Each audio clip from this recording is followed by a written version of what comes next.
Sigurado.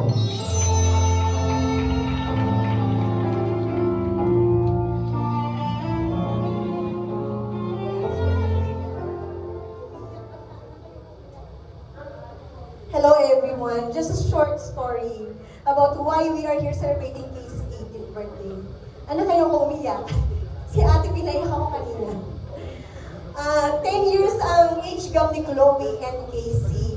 Maybe because naman ako sa mama ko na mahirap talaga siya magbuntis until Mark and I decided na to seek help from my OB-GYN kasi talagang hindi kami nakakabuo. So schedule there and there, ang ending na-disappoint din ako kasi wala talagang nabubuo na baby. So sabi ko kay Dada, magdadasal din ako like Mama, nag-novena siya sa Santo Cristo, nagdasal ako sa Santo Cristo namin, alam ni Magic to, believing na ibibigay niya sa akin yung matagal na naming prayers ni Chloe and ni Dada. Until one time, ay siya sa panhar ni ng Mekmek. I'm sure si Mekmek maaalala niya to. So nagkasalubong kami, sabi niya, Ate Kat, saan ka pupunta? Sabi ko, magpapariband ako. Sabi niya, nagka-period ka na ba? Sabi ko, ito naman parang hindi ka sanay na irregular kasi ako, 3 to 4 months, as in wala. So sabi ko, wala yan. Sabi niya, just to make sure, Ate Kat, na what if kung buntis ka, yung gamot ng ribbon papasok sa anin ng scalp mo, tapos baka lumabas yung baby, wala daw daliri, kulang yung daliri, or may diferensya. Syempre natakot naman ang pet ko, di ba? So cancel muna ang pagpapaganda ni Cathy. So sabi niya, bili ka ng pregnancy test. I remember that time, ang binili kong pregnancy test, yung pinakamura sa Mercury, kasi sabi ko, bakit ako bibili ng mahal? Lagi naman akong negative.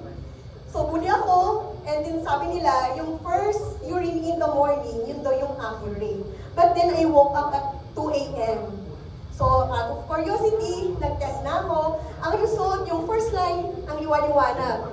Yung second line, meron siya pero malabo. So, what I did, kumuha ko ng silya.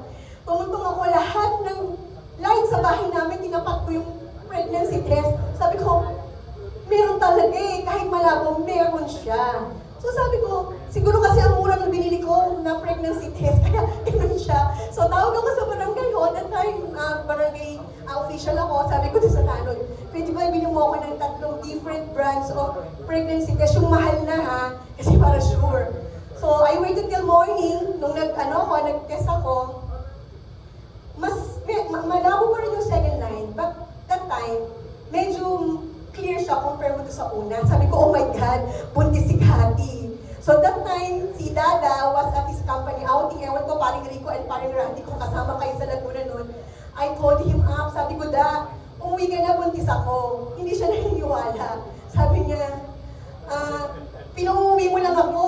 Sabi ko, hindi, buntis talaga ako. So when he came home, the following day, we rushed to my OB-GYN. An ultrasound was conducted para malaman yung age ng baby kasi nga lagi akong irregular and to check the baby's heartbeat. Unfortunately, yung result ng ultrasound, may embryo but there's no heartbeat.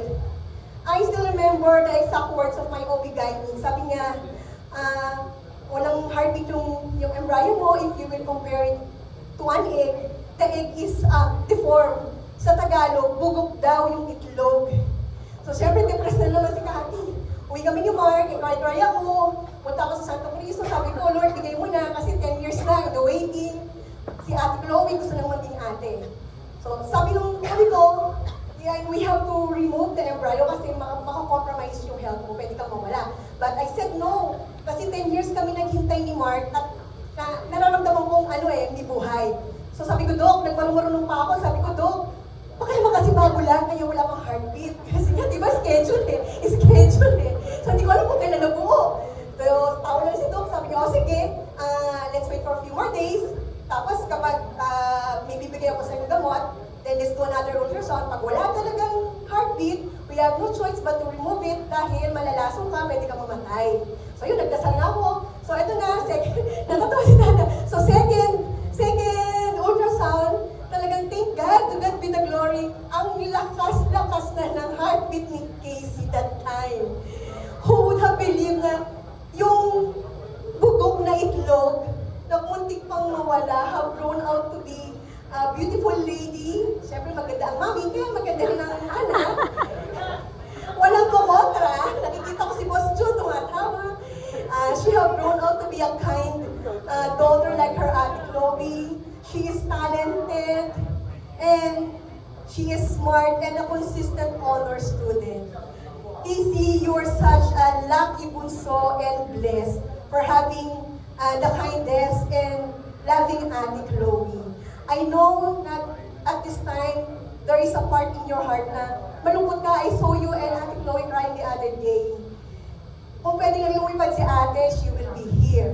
But then, always remember that Mommy, Dada, and Ate Chloe will always be here for you, to cheer you up, and to support you. And may God always bless all the steps you want to take. And I hope na lahat ng mga dreams mo, matupad mo, lalo na sabi ni ate, no jowa, no boyfriend, kasi magdodoktor ka pa, anak. Happy birthday, Archie Gipipichi!